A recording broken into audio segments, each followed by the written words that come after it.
Bon, bonjour les enfants, donc aujourd'hui on va vous présenter un balayage. Oui, pendant le temps du confinement, j'ai vos parents qui m'ont envoyé des petits messages, qui m'ont demandé à ce que vous aidiez un petit peu aux tâches ménagères. Donc je vais vous apprendre à balayer correctement. Le balayage s'appelle Okuri Ashibarai. On verra également à partir du balayage, du déplacement latéral, plusieurs opportunités. Donc déjà quelques petites explications. Pour balayer correctement, un bon balayeur doit se tenir proche de la poussière. Donc c'est Jules qui fait la poussière et moi je fais le balai. Donc on se tient proche de la poussière. Bien évidemment, votre balai, qui est votre jambe, doit se tenir derrière la poussière. Parce que si vous mettez le balai devant la poussière, donc faites attention à vous, c'est hyper dangereux. C'est la poussière qui peut se transformer en balai. Donc je suis proche de la poussière. Je me retrouve avec mon balai qui est derrière la poussière.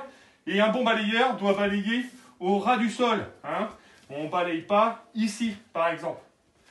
Jules, son rôle, il est simple. Il doit simplement faire des pas chassés. Vas-y, fais des pas chassés pour démontrer. Voilà, tu reviens. Donc un bon judoka, quand il fait ses pas chassés, donc il évite de sauter. On a les jambes fléchies, on évite de sauter. Et on ne colle jamais les deux pieds l'un à l'autre. Ok, c'est moi qui vais l'arrêter dans son déplacement en le balayant. Donc là, on vous a fait la démonstration à droite. On peut tout à fait faire le balayage à gauche.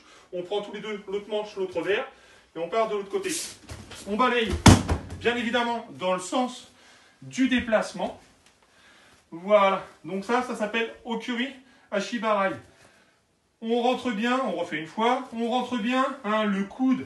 Et on pousse, il y a une action des bras là-haut qui est importante. On met un coup de bassin également en même temps. Voilà, et on contrôle bien la chute du partenaire. On refait une fois à gauche.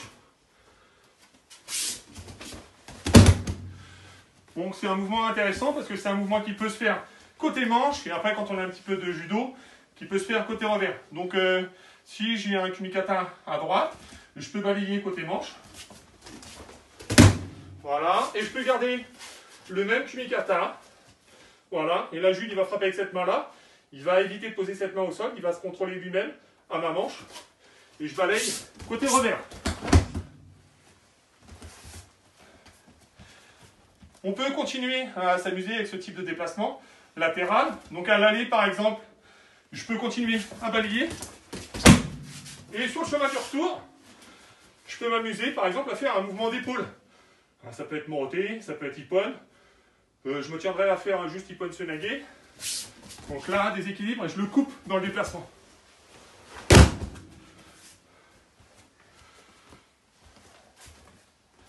Dans le même type de déplacement, donc je peux toujours balayer côté manche.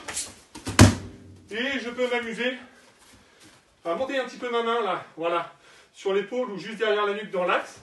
Et là, plutôt que de faire un mouvement d'épaule, je peux faire un mouvement de hanche, couper le partenaire dans son déplacement, comme Aragoshi par exemple.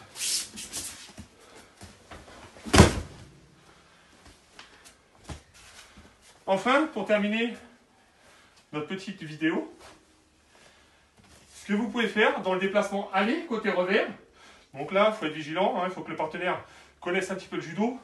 Il doit garder, c'est lui qui garde le contrôle à la manche, et je peux faire un mouvement d'épaule ou de hanche. Bon là je me tiendrai à faire sauter sur les komigoshi, côté revers. Donc là voilà pareil, de l'autre côté on vient couper. Et sur le chemin du retour, on garde sa garde et on refait le mouvement côté revers.